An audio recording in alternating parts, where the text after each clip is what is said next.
I'm Nivedita Ghosh.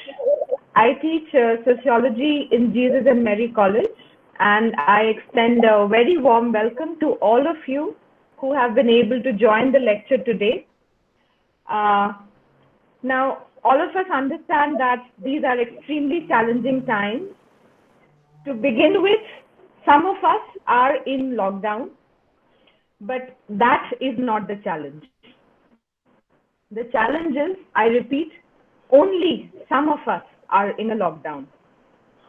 It is only a privileged minority that has been able to afford to stay in their homes, whereas so many have had to keep working both outside and inside the home space just so that our society can keep functioning. So it was really never a lockdown for everyone to begin with, and nor has it been experienced in a uniform manner by everyone. So we are here today to talk about one such category of people, women. We are here to talk about the processes, the practices, and the challenges that have defined the experience of Indian women in lockdown. We are extremely grateful to our speaker, Dr. Saujanya Tamalapakula, who agreed to address this topic for us today. Our distinguished guest is a faculty at TISS Hyderabad. She regularly contributes to prominent newspapers, web portals such as Deccan Chronicle, Asian Age, The Wire, etc. She writes on issues of both caste and gender, and her work has been seminal in the development and growth of Dalit and feminist scholarship in India.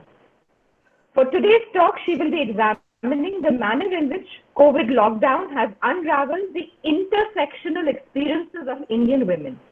She will be examining the operation of graded inequalities of caste and patriarchy as experienced by women in lockdown. I extend a very warm welcome to Saujanya. Thank you for joining us today. Now, before I invite our speaker to speak, I wish to thank our principal, Sister Rosalie, for enabling this lecture. Her presence is indeed a source of constant encouragement and assurance. Thank you, Sister.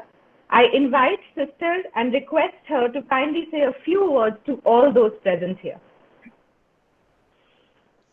Sister, a few words by you, please. Yes. A very good morning to all.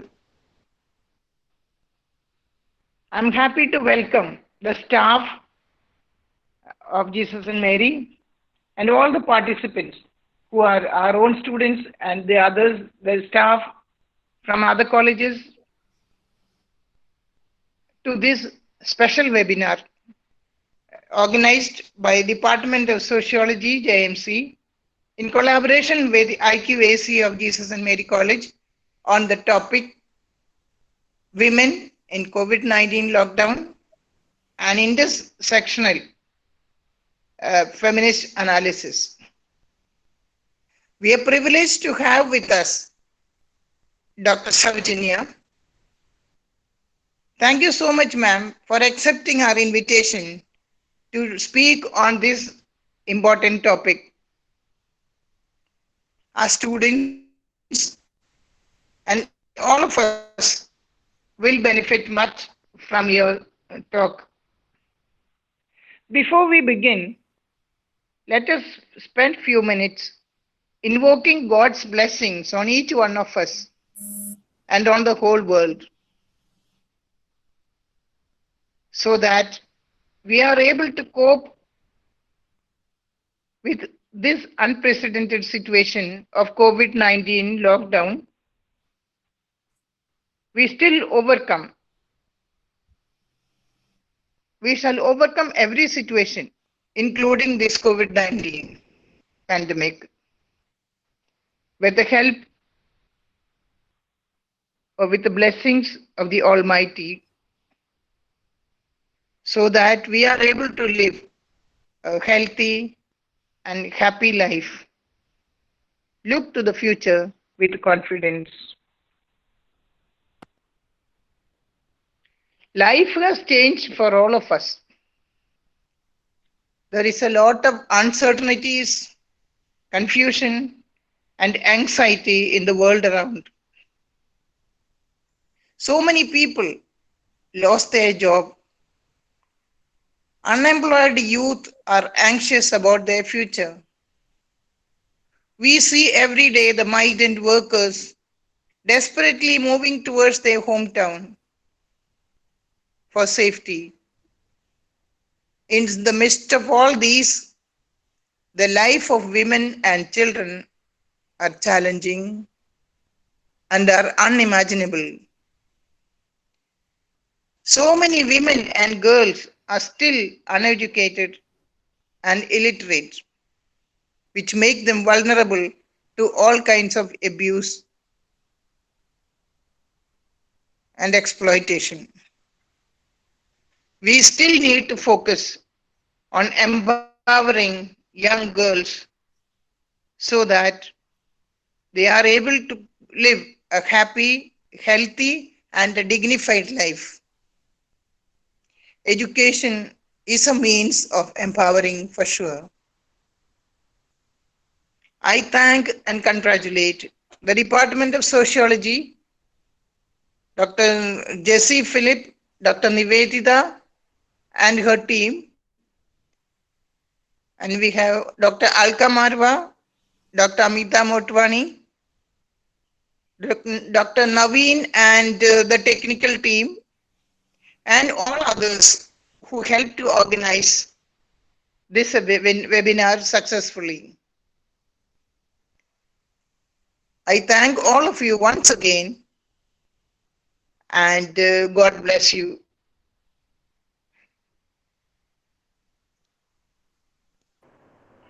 Thank you, sister, for your kind words. So today's lecture will be moderated by my colleague, Dr. Jessie Phillips, who also teaches sociology at Jesus and Mary College. And she has been instrumental in organizing this talk along with the IQAC team. Thank you, everyone. So now, before moving on, I request everyone to kindly keep themselves on mute during the lecture. And for a better audio reception, you may also turn off your videos. In case you have a question, please just put it in the chat box and our moderator, Dr. Jessie, will direct them to the speaker. So please do not unmute yourself to ask the question in between. So now I invite Saujanya to present her lecture. Welcome, Saujanya. Thank you, Nivedita. Thank you, sister, and also Jessie. I would like to begin here by giving an introduction to what kind of society we live in. Okay, when we say Indian society is the most unequal society.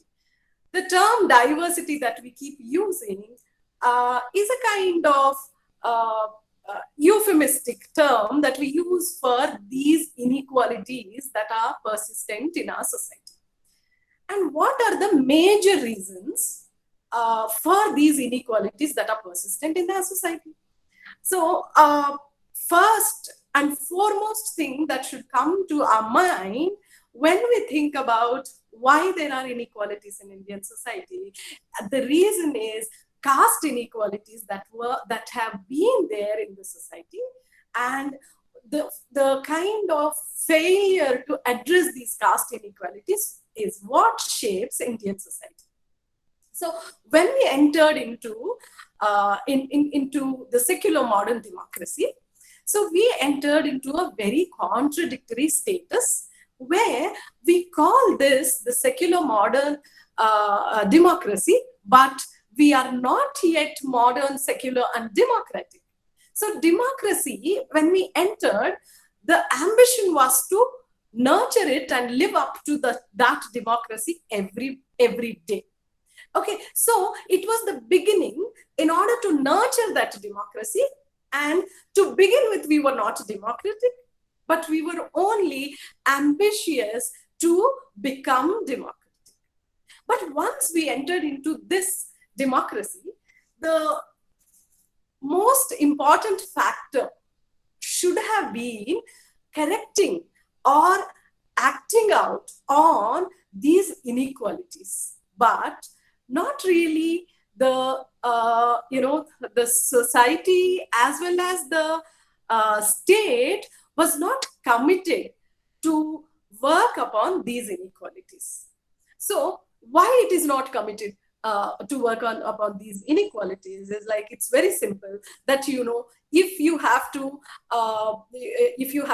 eradicate caste inequalities, which means you wake up to the day that you don't have cheap labor available from men and women who clean your gutters, who enter into the manhole and clean it up for such a cheap labor, and you don't have this availability, and you may end up in a day that your maid servant would not work for meager amounts. On an average in Hyderabad, people give 2,000 rupees to the housemaid per a month. Okay, so you would see that not even the minimum wage according to the labor laws is ensured for these men and women.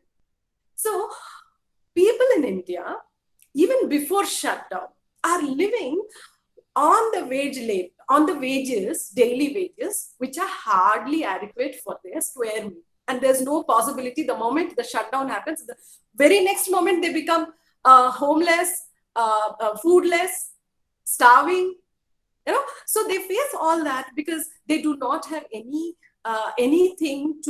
capital to support in the times of shutdown, even otherwise. Okay, so when these caste inequalities are intact, and we also entered into embraced capitalism, semi-capitalism, and also embraced neoliberalism. With neoliberalism and caste and capitalism, what happened to the caste? So nothing much has actually changed in its roots, but what changed was that now one can say that it is not dominant caste, but the urban middle classes, because now the capitalist lens gives us the society is full of class and not really caste. So therefore we would say lower classes, poorer classes, migrant laborers, sex workers, okay? But all these terms are the kind of covering up the actual idea, actual root cause of caste. Okay, so with the capitalism and with the capitalism, what happens in Indian society is we keep a contradictory. Capitalism will be on the one hand, on the other hand, you also have feudalism. So in Hyderabad city, you would see high-tech city, where you have where you have so many multinational companies, but say 100 kilometers away, you have a woman from the Dalit community, is married off, dedicated to the deity as a wife, and she becomes the sexual slave to the entire village society, and she's supposed to provide her sexual services to the caste Hindu men in the society. So this is contradictory. So we have not entered into modernity, only a very superficial modernity that we entered into. And this is the overall situation of Indian society. And when I said caste, it also means patriarchy. So why did I say this? Caste means patriarchy. How does caste operate in our society? How does caste continue in our society? Let me give an example. In village society, maybe to some extent in urban society it has changed, but in village society there's something very authentic question anyone can ask anyone very authoritatively is, what is your caste?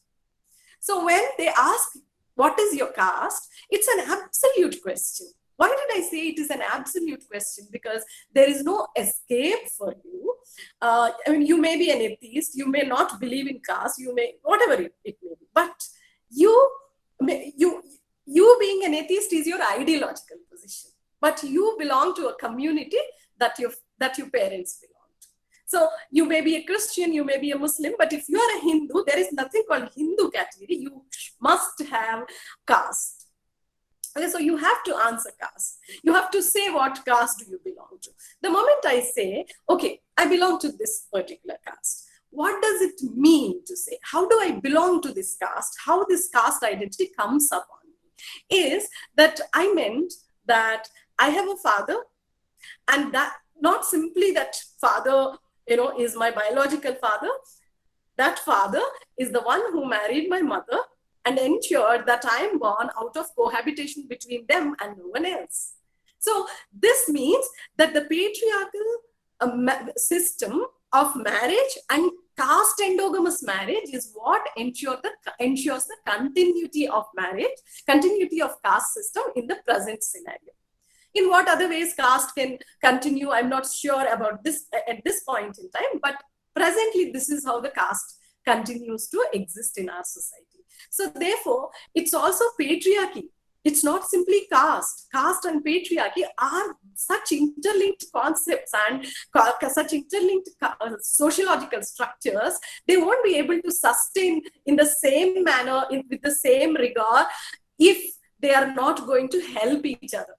Okay, in the current scenario, in the current structural incoherencies that we have.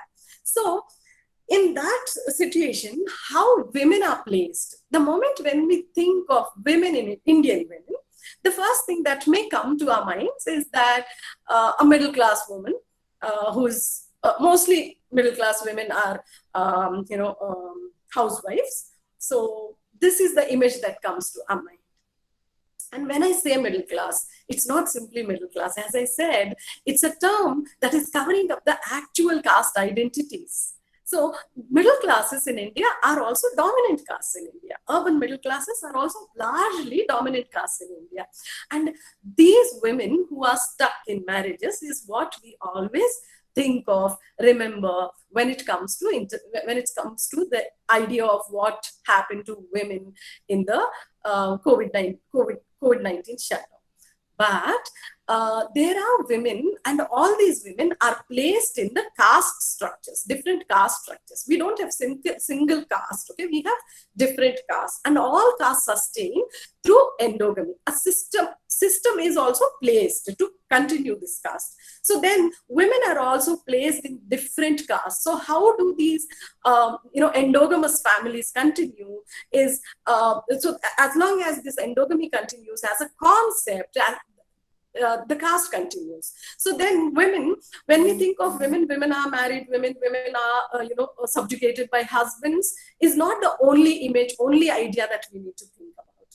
So when we say women, I just want to give an example that I'm not sure how many of our audience know this for a fact, that there is a caste that is transfixed to the caste-based profession of labor of producing concubines for the caste Hindu men.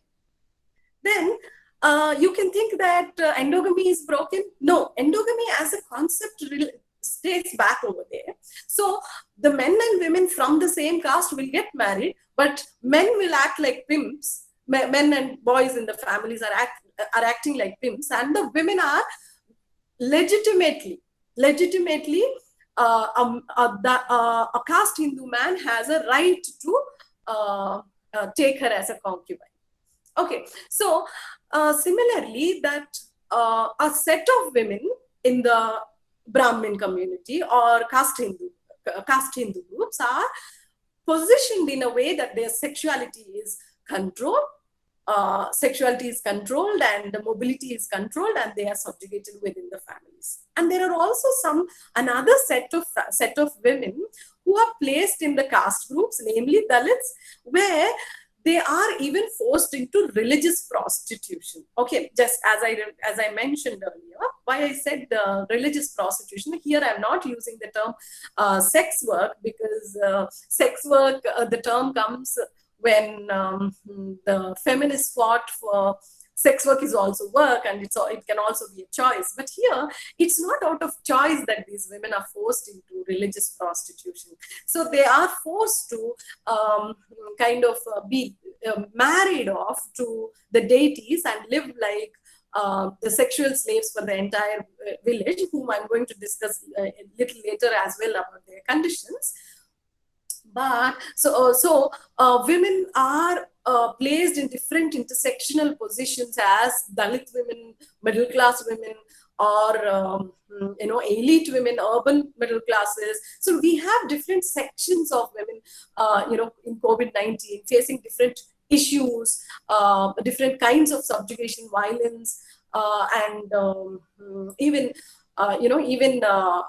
starving and walking homes. As you know, the migrant laborers are walking home forever without any transportation, right? So now I would like to talk about three. So then how the patriarchies operate in these communities is very differently it's going to operate. Okay, so in one community, maybe women are only subservient to their respective husbands, but in another caste group, they are subservient to their husbands, and as well as subjugated under the larger umbrella patriarchy called Brahminical patriarchy. So here, of late, there is so much of argument that's going on that among the Dalits there is no patriarchy, and if there is no patriarchy, the supporting systems of marriage and endogamy would also not be present. Okay, so and the man who is powerless, the Dalit man who is powerless in the structure of Brahminism or in the structure of caste system, would not would derive his power from another structure called patriarchy and masculinity. Okay, so this is this is a very tricky situation where you have certain structures privileging you, certain structures taking away your privilege. So therefore, we cannot say that the lower caste do not have any patriarchy. So the lower caste or OBC caste or even Dalits also uphold endogamy to some extent. And caste system is all about this graded patriarchy. I mean, graded inequalities of caste, as Ambedkar says. So if any one caste, say Shudra community is innumerous, a group of castes, right, traditionally, and most of them now fall into the OBC category, okay, constitutionally. So within these groups, you have innumerous castes, but how do they sustain that they are not equal to each other?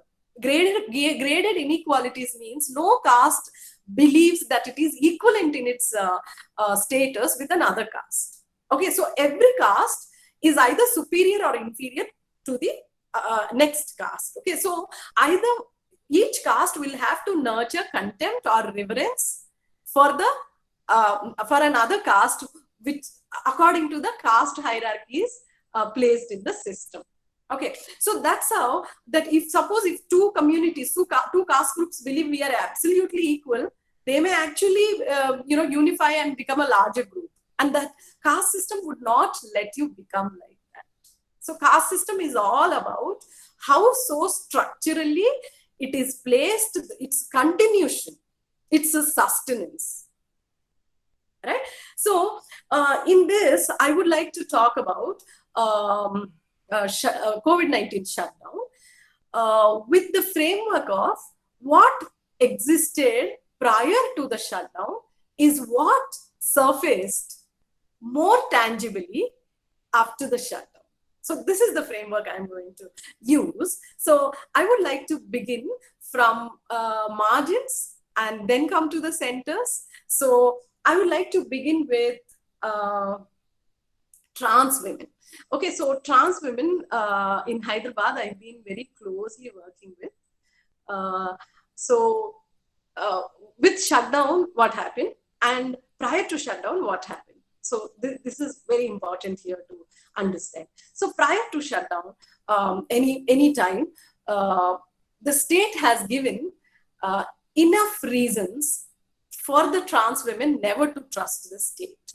So trans women live under the constant violence by the state and the state actors like police brutality.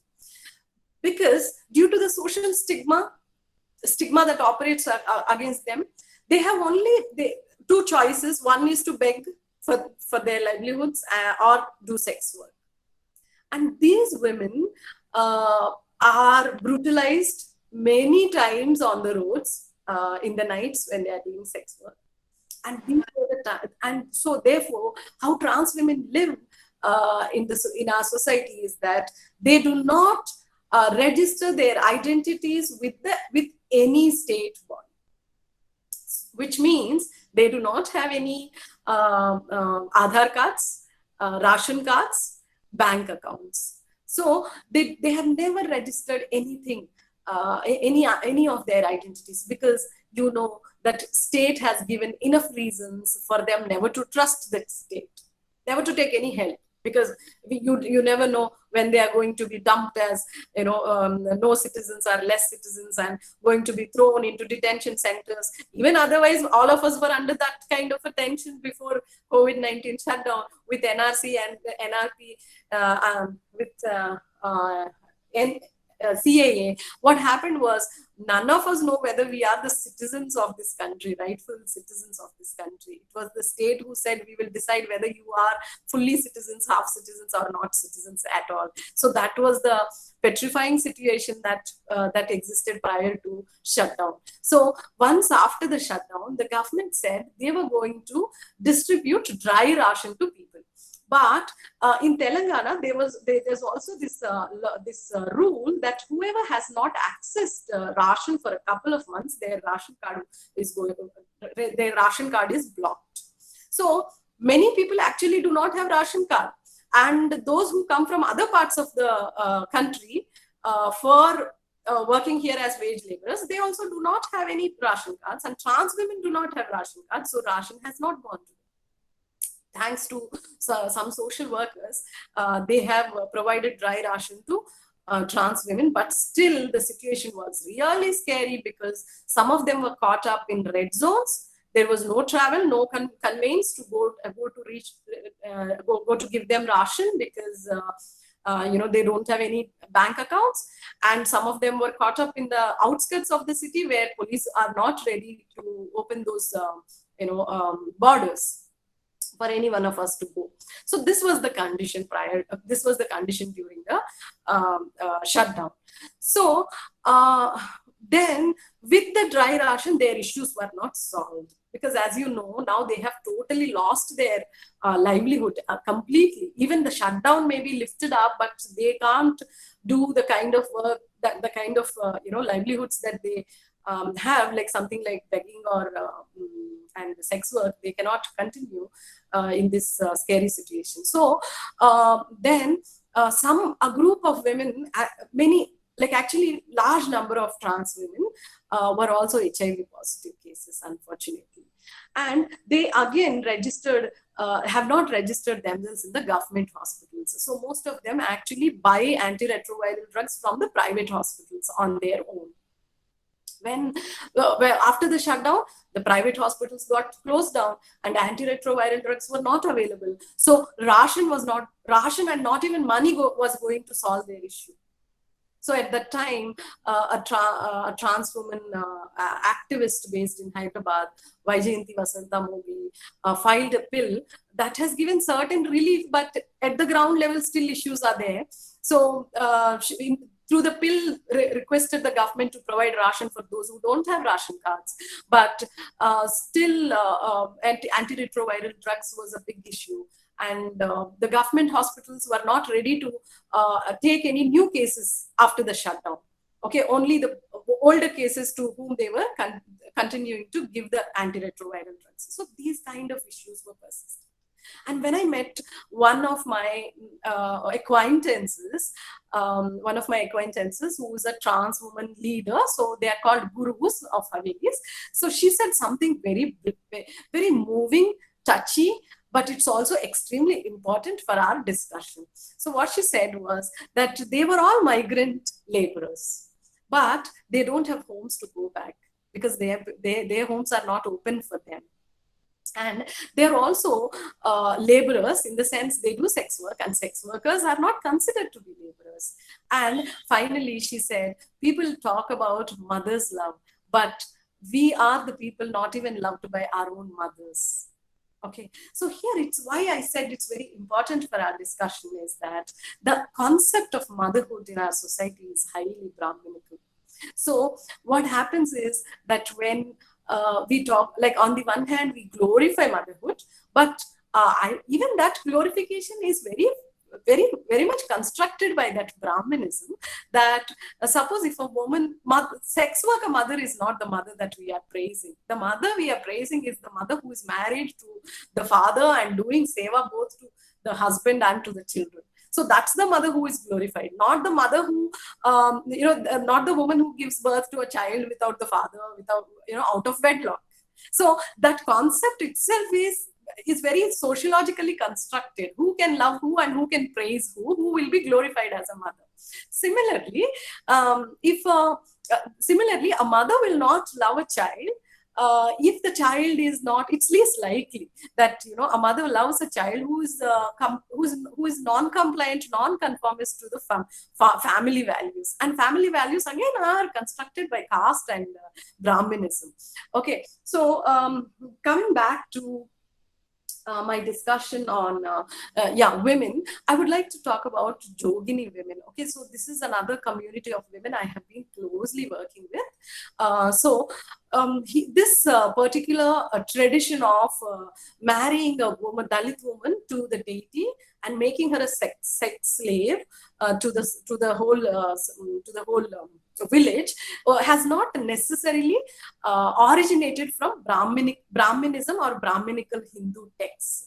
Okay, so, but it was modeled upon Devdasi system, where Devdasis had a kind of access to the property of the temple, which, because generally they were dedicated to the temples, which are very large, property temples. Okay, but Jogini system is not Devdasi system. Jogini system is drastically different, but simply modeled upon the sexual access is modeled upon Devdasi system. But the lower caste women, mostly young girls, are married off to the deities, and any man, any caste Hindu man can have, can derive pleasures from using her body and sexuality.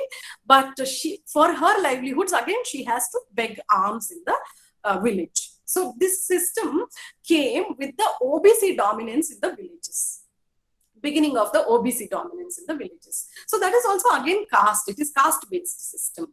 Okay, so these women, before COVID-19 shutdown, there was an image that was a very interesting image represented in the media, Telugu local media, was that there was an old Jogini woman who was addressing the state in the media, saying that the state should give a certificate that God is dead, because the state was giving pensions to the widows and single women. Okay, but her husband is God, or God is, and who is neither alive nor dead. But according to her, for her, he or she is non-functional. So therefore, she said that please make sure that somebody will give a certificate that God is dead, so that I can access pension.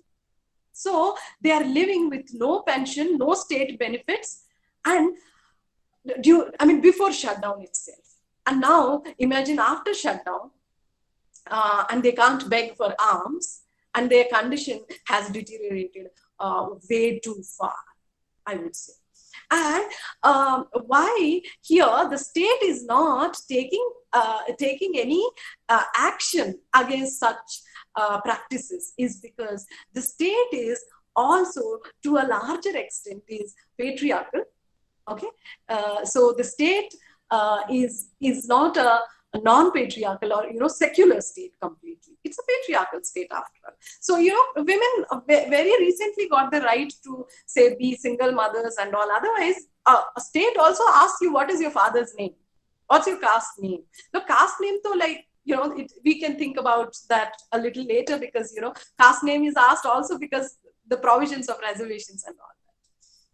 This was the condition prevailing in shutdown. So what surfaced after COVID-19 shutdown was what was existent before COVID-19 shutdown. But why it surfaced is because now it has become more tangible. One's suffering has become more tangible now. Then I would like to talk about the women from the community of migrant laborers. Okay, so many women are walking towards homes, and the images, the most important images that struck us of late is that a man carrying his wife on his shoulders and walking, and one woman carrying two children on each shoulders and walking home, and a couple committing suicide by hanging themselves along with the 5-year-old girl child. And these are the images that gave the bigger tragic picture of India today. And in this country, imagine, the quality of life was not ensured by the state. Here, people sleep on tracks, people sleep on roads, right? People die on tracks, and the state says, a state was not, worried about, like, state says that what can I do if you are sleeping on the tracks? Why your citizens are sleeping on the track? Why are they sleeping on the tracks? Is because that you have washed your responsibility of providing them the transport. So prior to the COVID-19 shutdown as well, as you know, the government was privatizing all the transport, including Indian Railways was the proposal, as you all know. So in the sense that the state has not fulfilled its responsibility towards its citizens. And when women, particularly in this particular group, walking home, there is a friend of mine and a Dalit rights activist, Sangapali Aruna, has written a really thought-provoking post on social media, on her social media account, that lower class women do not wear panties. Okay, so when they are walking, if they are walking for too long, due to the friction, their inner thighs start swelling up and they won't be able to walk anymore. And most of them are also, bleeding due to menstruation on the roads. There's no availability of anything, bathrooms, or the minimum basic amenities that a person requires were not existent during this time. So this is the condition of migrant laborers. So I would like to ask a question: when the state is addressing, is the state really addressing all the people of this country? Because as I said, to begin with, India is the most unequal society and a very complex society, but it's not so simple that as simple as one can say Deshvasiyon. But when you say you are my country people, I'm addressing you, but you actually address only middle classes, saying that you come to the balconies and bang your plates. How many people in this country have balconies in the first place? Okay, so and I would like to also hear a bit of challenging question I want to put, as that, can anyone so strongly, so authoritatively say that women who are walking homes as migrant laborers from the cities to their hometowns are Brahmins? So it's very tough to say. It's very tough to say. But so the caste is that tangible. Why am I so authoritatively able to say that they are Dalits largely? Okay, they're Dalits largely, they're lower caste largely. Why am I able to say this? Is because caste is tangible here. And caste is, when you want to see it, it's tangible. It's all about your perspective. And if you want to use the lens of caste, you will see caste everywhere. When you don't want, when you just throw away your caste lens, you won't see caste. Okay, so caste is both tangible and also invisible. So now, coming to our very significant question also of middle class women. As I said, I continue to use the term middle class women on and off, but when I say middle class women, it's also dominant caste women. So dominant caste women. So as I said, when it's the total failure and the breakdown of the state the state during the shutdown, because it's really irrevocable mistake to shut down without thinking about wow, who are the vulnerable groups and what are the kinds of challenges that we are going to face after shutdown. Okay, so women who are garbage collectors, men who are garbage collectors continue to work, as Nivedita ma'am was talking about, that it's not shut down for all. Okay, so when this is the prevailing condition, I would say the state has also failed to think about the middle classes, because the middle classes constitute 50% of its women, and these women are caught up in the families. And when they are caught up in the families, there's certainly going to be so much of violence, and no shelter homes, no police action was thought about before the shutdown or even after the shutdown. But I would like to also talk about why this violence in the families. Okay, so how are we socialized all our lives? Is that family gives us security, family gives us meaningfulness. So with this kind of, like, there is inevitability, something like inevitability that is constructed around us about marriage. So there is this marriage-centered socialization that we all faced, that at some point in time, you all have to definitely get married. And middle classes strongly uphold this notion about family. But the truth is that the families are violent. Family, like the caste system, is hierarchical. So no person in the family is equal in status with the other person. So husband is superior, wife is inferior, boy child is given more importance, and the girl child is the least importance that is given. But still, the middle classes strongly uphold the notions of, say, marriage, and also women will have to live as housewives mostly. Okay, why this happens? Because the stay-at-home wife brings a kind of honor to the family. But this is how we honor to the family, and also child care people talk about.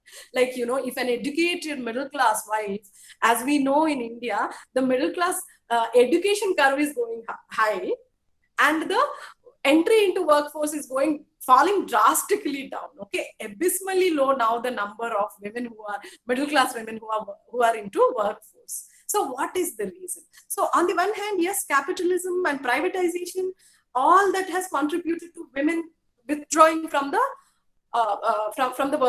workforce. But also the middle class ideology is that, so superficially they may say that you have to make sure that your child homework is taken care. Why should any child homework should be taken care by a mother? So what if I am a non-literate person? My child is not entitled to have any education and development, nurturing. It's the state's duty and the school's duty to educate my child. But then people say that the nutrition, everything is like ensuring the nutrition for the child and the child care, education, child rearing, everything falls on the woman, and the woman is living as a housewife. So, and 80% of the dominant class, middle class women are made to see or seeing marriage as a livelihood. Marriage as a alternative livelihood option. So when women enter into this kind of unique situation of not having any other livelihood but marriage, violence is inevitable, and violence is also inescapable. When the stay-at-home husband is not simply bringing honor to the family, but once a woman is staying at home, her mobility is controlled. Once her mobility is controlled, it is very easy to control her sexuality. So this is the reason behind why a housewife is more desirable in the middle classes than someone who is very career-oriented or whatever. So, but why such a family, which is extremely hierarchical, is still upheld not just by men, but also by women? Okay, this is the question I'm going to answer now. Because as Bell Hooks says, sexism or patriarchy is not an absolute lack of choices. It gives certain choices. So what are these choices? If absence of choices is called oppression, okay, oppression, then what is this, why there are certain choices choices because you're compliant or conformist to the sexism or patriarchal institution called marriage. So I'll just try to explain this. Maybe I'll give an example. If I'm Saujanya Tamalapakula is my surname, which comes from my father. Okay, the moment I say this, what does it mean? At the max, it means that I have a father and I am not born out of wedlock. Okay, so that's also primarily very important. And it's not that, you know, Dalits or some other community doesn't worry so much about being born out of wedlock. No, they do. See, the conditions may differ, but the lens through which you are judged is again Brahmanism. Okay, so otherwise, you will not have Sharan Kumar Limbale. He's a Dalit writer. He talks about, in his autobiography, he was taunted by fellow Dalit children as an Akarmashi. Akarmashi means the bastard child, basically illegitimate child. Okay, so no, conditions may be different. So in the sense, we all know sex workers largely may be doing sex work because they don't have economic conditions to support themselves, so they are doing. But then, in order to judge her sexual purity, again we will see through the Brahminical lens. It's something like that. Okay, so the moment I say I am Saujanya Tamalapakula, it ensures that I'm not born out of wedlock. I have a father and I have a caste also. But Saujanya Tamalapakula may not give any cultural, economic, caste capital. Okay, economic, caste, social capital, because this surname doesn't belong to any particular, very higher caste group in India. So therefore, I don't benefit anything else other than this, that I am just born in the marriage and not out of wedlock. But whereas, I'm not trying to hurt anyone's sentiments here. So if my name is Saujanya Shastri, so I'll have a humongous caste capital, which I can use as class capital, social capital, social network, cultural capital. Okay, the moment Saujanya Shastri is a benefit. If I had been married to a Brahmin man and acquire his surname of Shastri, it's a benefit. It's not simply that because I am married to this man and my children, when I beget children, and those children will be the legitimate heirs of his property. So please don't misunderstand. See, all those women who are getting sexual favors or sexual services to the caste Hindu man are not begetting the children who are legitimate inheritors of his caste or caste. Okay. Only his wife, his caste endogamous wife, can give birth to the children who are legitimate inheritors of his caste and class, right? So one is that you have this benefit when you have an endogamous marriage, and at the same time you also benefit from the caste capital, and that caste capital in India is social capital, cultural capital, and also economic capital. Okay, so this is the reason why people put up with the violence in the families. Okay, why women put up with the violence in the families. You might have also seen this video, I'm really sorry. Nandita Das has made a video about violence in the families. In that, at the end it says, you please listen to the victim of the violence, family violence or the domestic violence. So why only listen? Why not take action? Why not create an exit from that marriage?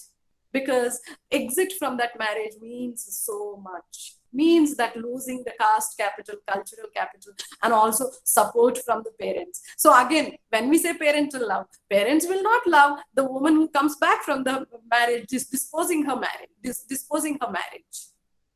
Okay, so here I would like to just quote Elaine Showalter. So why women are treated in this way? Women are resources, and at sometimes they're not required also. Like Ambedkar talks about disposal of excessive women, but women are disposed at various other times also. So Ellen Showalter says, talking about Henchard character in Mayor of Casterbridge, who sells his wife along with the girl child. He says, she says that patriarchal societies do not readily sell their boys. Their girls are all for sale sooner or later. Okay, so this is the condition that girl children are born in the middle class families with the idea that they are anyway going to be disposed, either through the abortion or in the marriage. They have to be disposed because they don't belong here. Okay, when the husband, there is no adequate amount of dowry received, then the husband also will dispose her of. What is that disposal? Is killing, dowry killings. Right? So these are the conditions prevailing, but still, I don't think the state is worried that we have to create an exist system from these marriages. What they need is certain kind of help and sustenance, and continue. They try to continue to sustain these marriages, because outside which there is no life for middle class women, and it's losing up on so much of capital, so much of security, social security. So therefore their condition in COVID-19 is shaped by this Brahminical institution of marriage. Thank you for patient listening.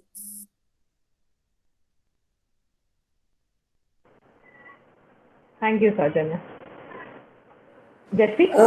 Yeah, thank you, Dr. Saujanya, for this very insightful session. Now we move on to the interactive part of our session.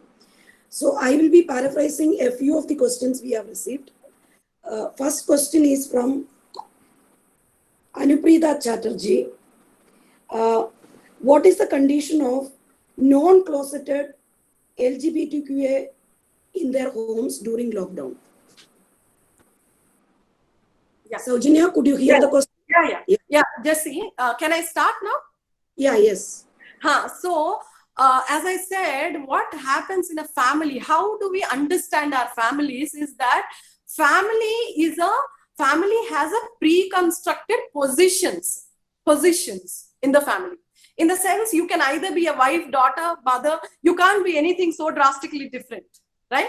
You can only be fitting into these positions. And family also is a tactical component in deploying sexuality. Okay, deploying sexuality. And so the gender norms, the norms of the gender and how you have to behave as a girl, as a boy, okay, what are your duties at different stages in your life is predetermined by this family value system. Okay, we say family value system, but that's a Brahminical caste value system, nothing else. So in this system, what happens is, if you're a girl and you say you want to marry a girl, you don't have a space in the family. And why the trans women are removed from the families is because either they are boys or girls, but they are saying that we don't conform to the gender assigned to us by you, but we are calling ourselves something else. Then what happens is there is aberrancy that is existing in the family, and that aberrancy has to be removed. Okay, you understand that aberrancy can only be removed from the family. It can't be like, see, in a university there are teachers, administrators, and students. These are the three positions that are existing. Non-teaching stuff. So there are already pre-constructed positions. But if anything other than this is called aberrancy, and that has to be removed. Okay, so this ideology shapes the violence against LGBT community. But there are also different levels among them, because say gay men, sometimes they have male privilege because after all it's a boy child. As long as it is like, you know, their gay sexuality is secret or something, then we can marry him off for the public sake. So this kind of, you know, bargaining that happens also for these people. But trans women will not be spared so easily by families. It's least likely. There might be some. So in shutdown, that these people are constantly stuck with the families. Okay. So all of us, as family is a very violent institution. All of us are unhappy with the family to some extent. We can't be like, family is not a nurturing institution. It is an institution that is there to to regulate you, It's not there to nurture you, it's there to regulate you. Understand? So therefore, LGBT community, trans women, like anyway, they're not, most of them were not with families, but those who are with the families might have been facing so much of violence. And especially, I would say, if you are stuck with the parents, if you're outside, maybe it's fine, a little better, but if you're stuck with the families, and there are no helplines. See, imagine, for women there are helplines, but how far these helplines are working is what we know from the ground level. Like hardly any helpline is working and coming and helping with us, and police are not ready to book any cases. They're also overlooking it as, oh, it happened because of the shutdown, you adjust and go back. Yes, Saujanya, the second question is from Soumya Varghese. So she is asking, could you see the difference between the Finance Minister of India and the Health Minister of Kerala? And can you see it in terms of the caste capital these two women possess? I think I would not answer this question. I mean, particularly ministers. Like, you can give another example, I can definitely talk. Okay. So, I will move on to the third question. It's from Sandhya. So, Sandhya points out that both male and female are sharing responsibilities of the household post-lockdown. So, will that make members realize the amount of work women does in a family and the mental pressures these roles carry? It's again a very tricky question. I would say that it's not that we don't know the value of housework. As we know that the families have to function, and families are under the same roof. They are, living together. But therefore, we all know it's very important to keep the household functions go on, and work has to be done. But the thing is, see, men have been socialized to believe that men have been historically indulged in the work that is recognized and also compensated. In the sense, if you should either get a great name, validation in the society for all their work, or it should be compensated through cash or kind. Okay, so this is the kind of situation that prevailed in our society, that women will be doing the task that is not paid. Okay, if you start paying women, it's very tough to see, why should anyway, the payment question comes here, because women do not see themselves as autonomous beings, right? They are just extensions of this family. So when women are doing these tasks, that we don't have to demand for wage. Okay, because anyway, our money is our money. Our money is the family's money. Okay, so such autonomy has not been achieved by women, right? So when you are doing this task, like still when the shutdown lifted up, I have seen many maid servants were also asked to come back to work, because this is the work which is not giving you any validation or giving you any money. Okay, so economic development. So the cheap labor, as long as the cheap labor is available, I don't think anyone will understand the value of it. If you understand the value of it, you have to actually pay and compensate your maid servant, firstly.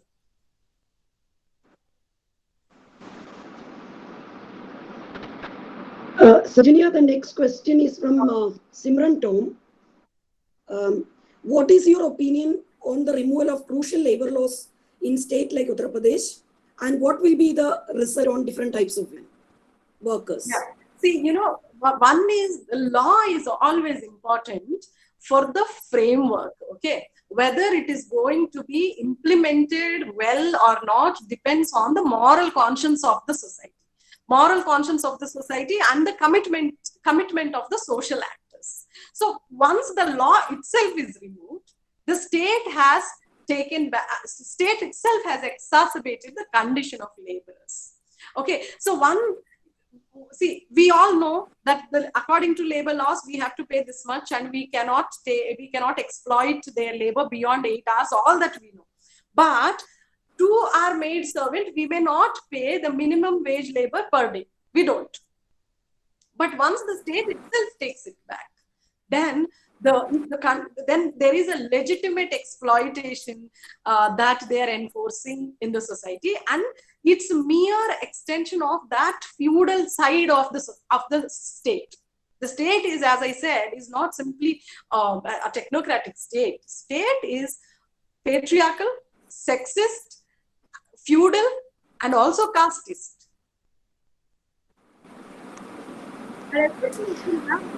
I think very bad effect on women, especially because women's labor outside also is always taken for granted, taken for, it's a cheap labor, in the sense wage also is never given equally to men and women. The idea is that men perform better tasks and better ways and all that kind of sexism. Yes. Next question is from Soumya. What is your insight into the Shakti concept? Shakti? Concept. Is she talking about the mother goddess? Yes. Okay. So, interesting. Yeah, go ahead. So, it's like, if you're powerful already, nobody will have to tell you that you're powerful. No one tells men, right? Like you are the head of the institute, head of the family. No, like men are powerful. So this power is social power. And women are not powerless. Women are not powerless, but women are socially powerless, certainly. Socially, gender-wise, all these structures operate against her, make her powerless. And in order to keep you accept and be a conformist and be compliant to the gender normative, and as well as caste and Brahminism, people actually keep reminding you of, you are Adishakti. You are like the first power. You might be first power, but you are powerless right now. Okay, so and goddess. Okay, so what is the philosophy of these goddesses also? Like the goddesses that we are reminded of are not the goddesses who have done anything like, fighting patriarchy. Say, suppose if you say Parvati, who is Lord Shiva's wife, is the powerful goddess. So why she could not behead her husband when she beheads her son? Why couldn't she? And why her husband beheaded her son is because your reproduction should be under my control. Okay. And our children should be born by the cohabitation between us. But when I am away from the home, you have begotten a child. So let me kill him.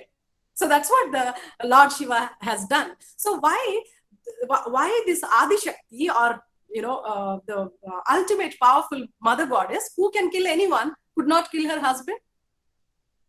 I mean, could not even do anything about it.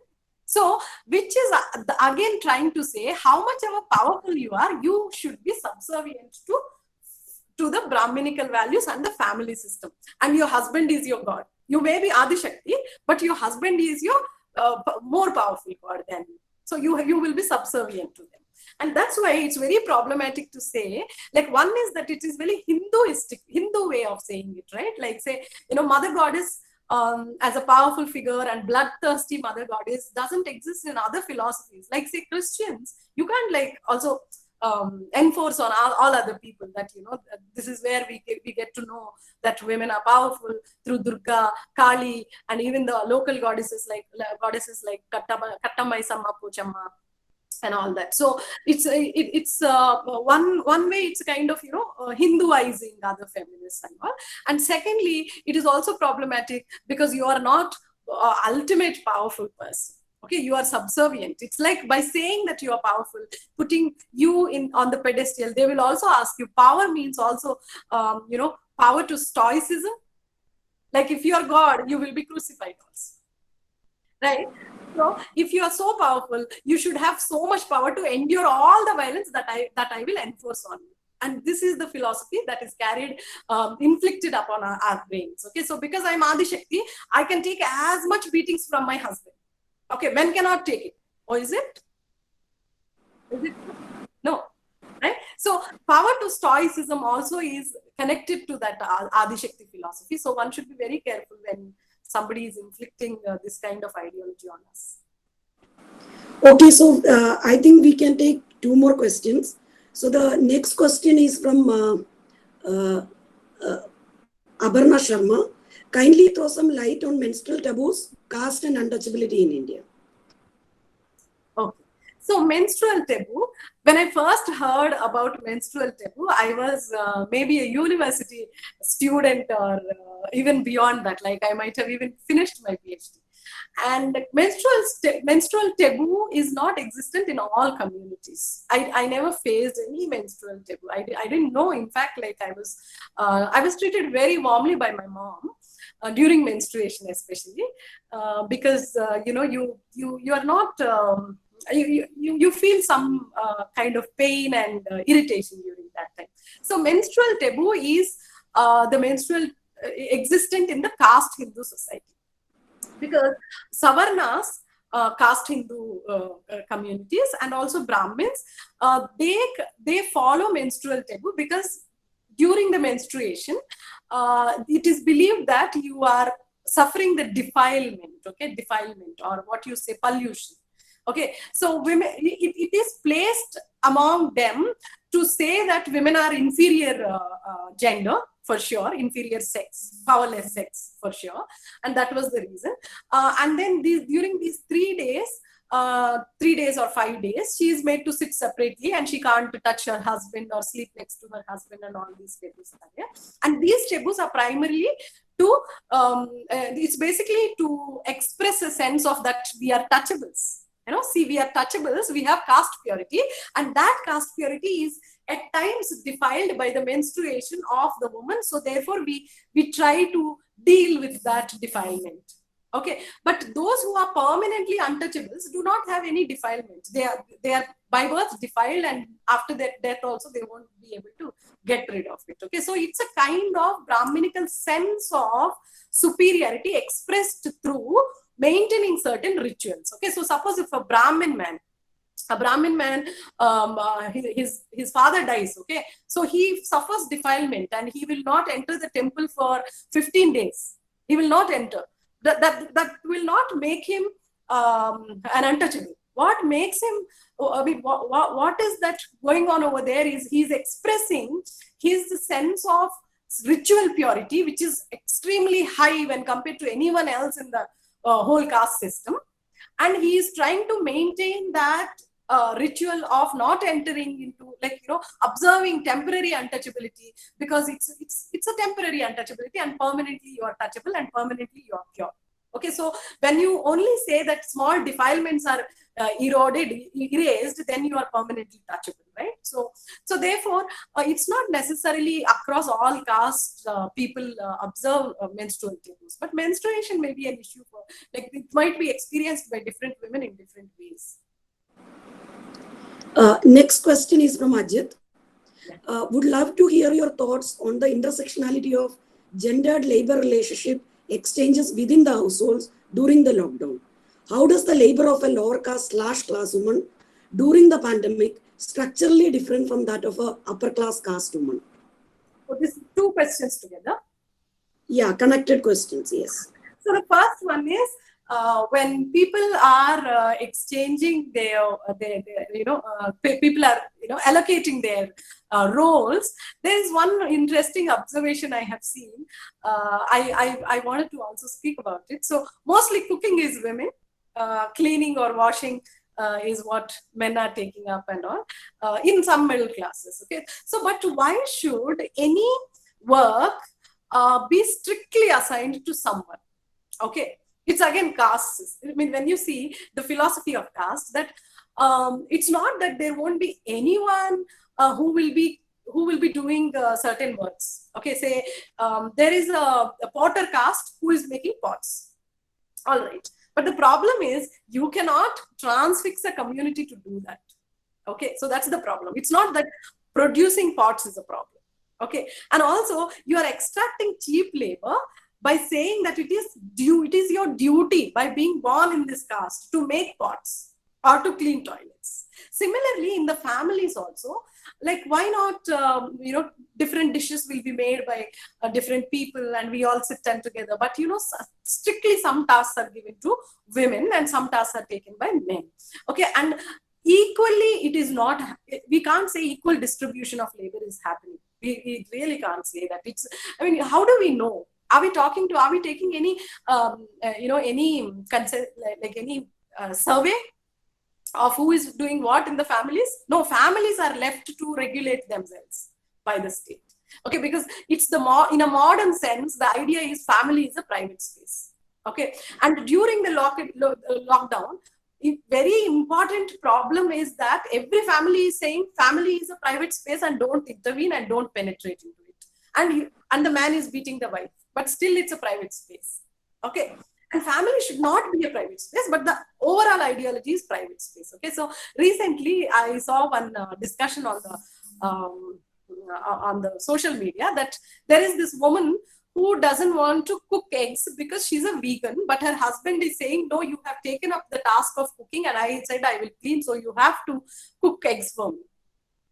Firstly, there is no law. I mean, no one can enforce that she must do some work, or cooking for the husband is her duty personally. And secondly, you cannot also say that she should work against her principles. Her principles are that she doesn't want to cook eggs. Okay, but let me tell you what surprised me was that many people were saying family is a private space. Why are they making it public discussion on cooking eggs? Family is not a private space. If it is a private space, why there is DV Act? DV Act is penetrating into your homes and controlling your behavior and regulating your violent behavior. That's why DV Act is there. And secondly, people were also saying that it's women's duty to cook. I was surprised even today that people believe that women's duty. See, the thing is, I might be using this very loosely even today, but has anything changed so drastically in our society? No, because there were no commitments. Once you want to eradicate caste, there are communities which passionately uphold caste, because if caste is eradicated, then they are going to lose upon their social power. And if sexism is eradicated, or patriarchy and family system is eradicated, and many people are going to lose upon their masculine privilege. So also the feminine privilege. Again, the feminine privilege also is there, right? Depending on your caste, right? So this is the condition. These are the conditions that are prevailing in the families. Okay, so there is really a strict division of gendered labor that's taking place in the families. Then, when compared to them, what is the migrant laborers or poorer classes are facing is that, say, among the poorer classes, I'm using the term poorer classes, but again, it's the caste group, different caste groups, which are into sex work or migrant labor, or, working as landless peasants, or working in the construction sites. All of them have lost their livelihoods. Okay. So then we have social workers who are helping them, all right. But social workers' responsibility should not end with providing them some transport and giving them some food. But the responsibility of the social workers and all of us is to strongly question the state, why state has irrevocably failed to help its own citizens. On the same question of the private and public divide, there is a question by Amia. The private personal sphere and its association with women has been a source of oppression and marginalization of women historically. When it comes to COVID lockdown, do you think the private-public distinction has been reconfigured, considering the public sphere is now engulfed in the private? If yes, what does this reconfiguration imply for the dominant debate of public-private in feminist theory? Yeah, I think if I'm not wrong, if I clearly understand, I'm not so sure if I clearly understood your question, but with the shutdown, I'm sure that the private space has become more violent, more power divisive, because now you don't have any monitoring body. Like in the sense, who are the monitoring bodies? Sometimes the neighbors. Most often it is neighbors who are, who are peeping into your homes. I'm not literally saying peeping into your homes, that who have it. But now with the shutdown, what has happened was that the power which is assigned hierarchically to men or anyone who is powerful in the family is deriving more power. Okay, more power with the least regulation from the society. So that's what has happened, and that's the reason why violence is increasing. Violence is increasing because of that reason. But people may also say, because it's COVID-19 shutdown, why suddenly the family violence increases? Because family is already violent, but it will operate in that violence, the forms of that violence, and the manifestations of that violence may be very symbolic before the shutdown, and now it turns into turns into very tangible forms because no one is there to regulate you. Okay, so a lot of good questions have come. I'm very tempted to take maybe one or two. So this question is from Sainak. He's asking, could you provide a justification for the kind of perspective and lens you have used? Okay, the lens I have used is definitely caste lens I have used, caste and feminist lens I have used while discussing.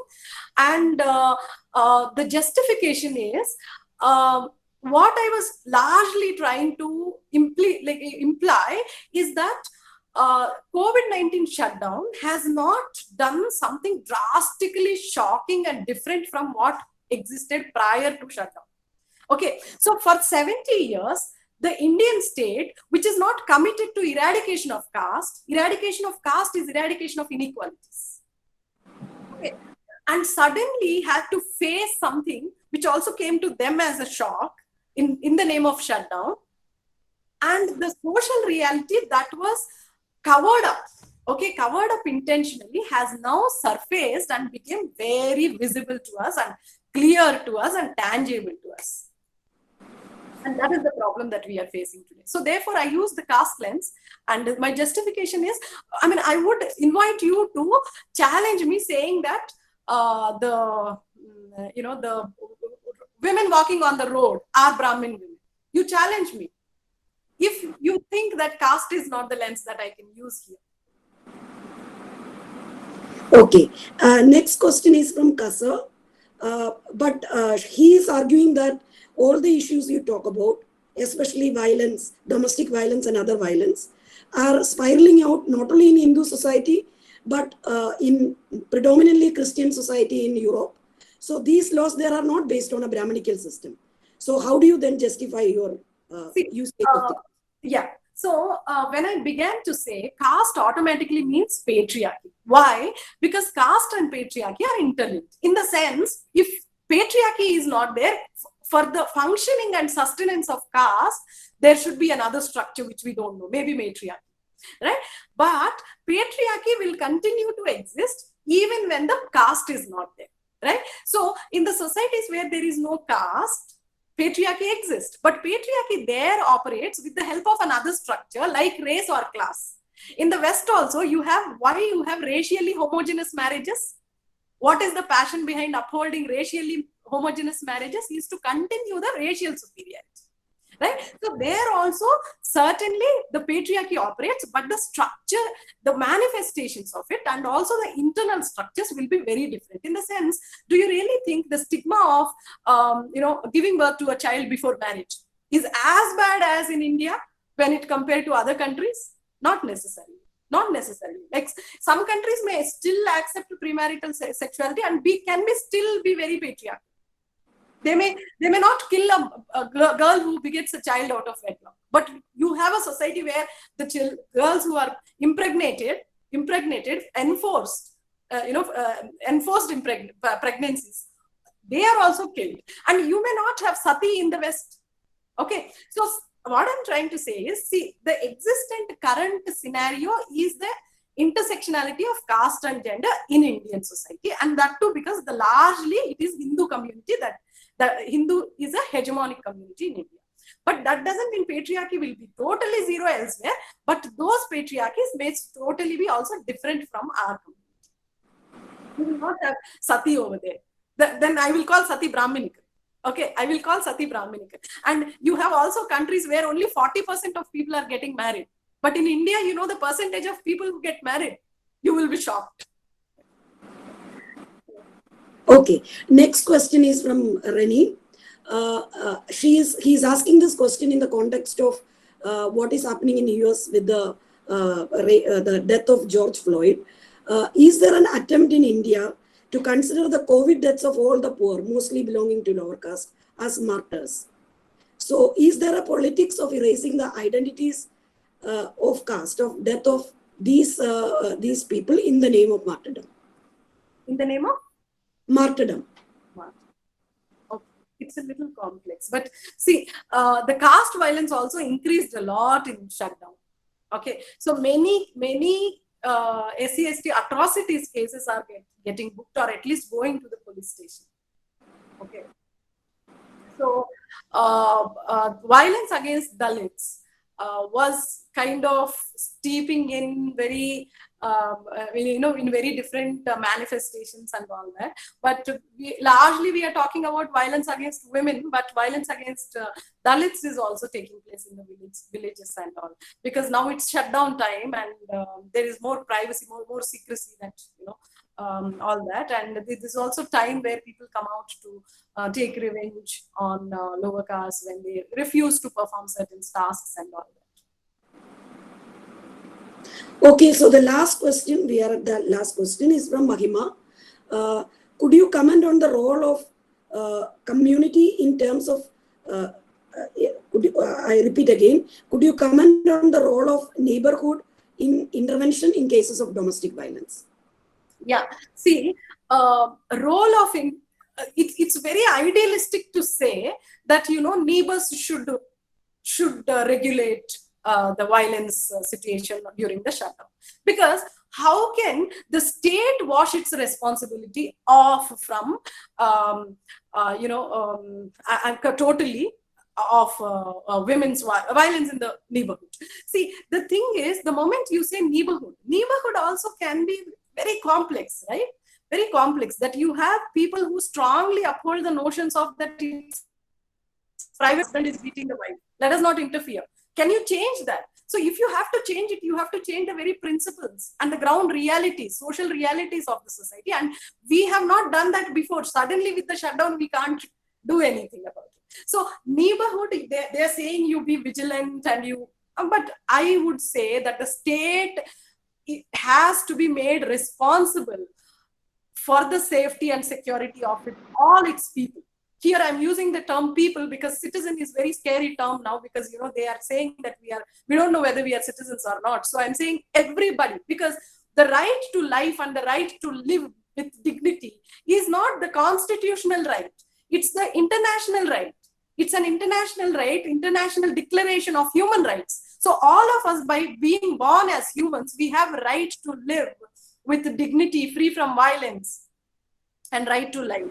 And this has to be protected by the state, and state has to be responsible for it. And neighborhood, when you say, again, you are so helpless. Like sometimes I go intervene. I'm a woman. Men will come and say, it's a private matter. Please go, madam. Okay, with that, we conclude our session. I call upon Dr. Alka Marwa, convener and coordinator of IQAC, to deliver the vote of thanks.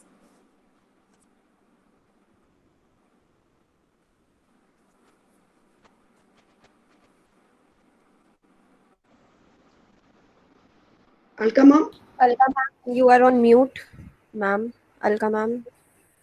All right. Oh, sorry. Thank you. Thank you, Jessie.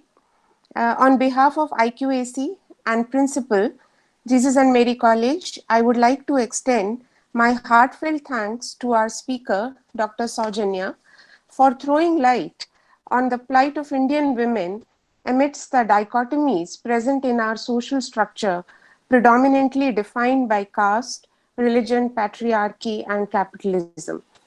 Ma'am, your account of harsh realities and challenges faced by Dalit women, sex workers, migrant laborers, and also middle class women is an eye opener. And I'm sure for all of us who have heard you today, it has stirred our conscience and will have a profound effect on our mindset and in our dealings with them.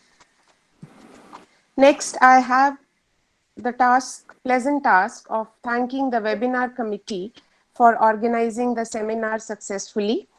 I begin by thanking our principal, Dr. Sister Rose Lee, for constantly motivating us to organize such meaningful seminars which would benefit all stakeholders of our institution. At the helm of affairs is Dr. Amita Motwani, Senior Faculty, Department of Commerce, and convener of JMC Webinar Committee. Thank you, Dr. Motwani, for fabulously guiding the team on all aspects of the webinar. Thanks to Dr. Jesse for coordinating with the speaker, putting together the program on the poster, and moderating a very interactive question answer session. Thank you, Dr. Nivedita Ghosh, teacher in charge Sociology Department, for your keen involvement in the webinar. The technical team deserves to be lauded for its efforts for seeing through the smooth running of the webinar, starting from registrations handled by Ms. Megha Jika from Department of Economics and communications to the participants via email by Ms. Vrinda Muda from Commerce Department and Dr. Shikha Singh from Maths Department. Hosting the event on Google Meet done by Ms. Vrinda and Mr. Gaurav Verma, and YouTube streaming managed by Mr. Naveen Thomas from Department of Economics. Last but not least, I would like to extend my appreciation to all of you for attending and participating in this webinar. Wish you all a very good day. Thank you.